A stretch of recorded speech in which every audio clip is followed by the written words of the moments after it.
Hey, what's up guys? Welcome back from your long but short summer. Hope you enjoyed yourselves and you saw some really great stuff in theaters. But now that we're all back, GMZ, or G-Man's Movie Zone, is also back.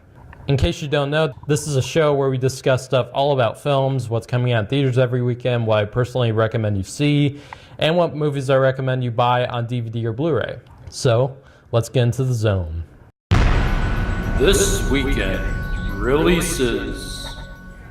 This weekend, we got the horror thriller film Don't Breathe, which is about a small group of teenagers who are looking to steal some money to get away from their tough lives. And when they find a potential man to steal from, a blind old man who seems harmless, they plan to break in and steal from him.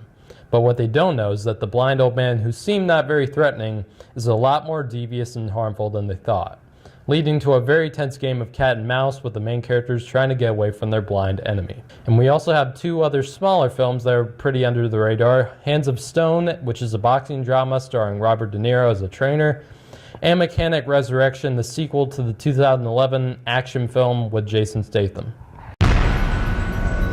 Theatrical recommendation. Definitely the film I want to talk about here is Don't Breathe. I saw the trailer for this movie back in April and I was astonished by how good it looked. It looks terrifying.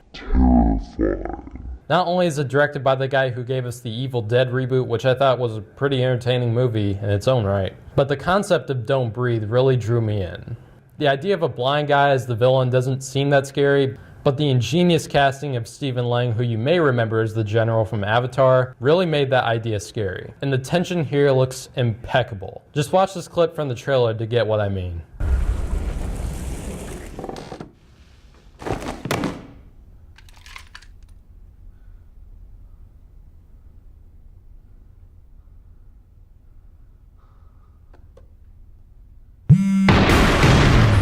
Yeah, tell me you're not going to crap your pants after watching that for an hour and a half. However, the other two films I mentioned, Hands of Stone and Mechanic Resurrection, don't really grab me. We've seen so many great boxing dramas like Creed or Southpaw recently, and I haven't seen the first Mechanic film, so I can't really say much about it other than it looks alright, I guess.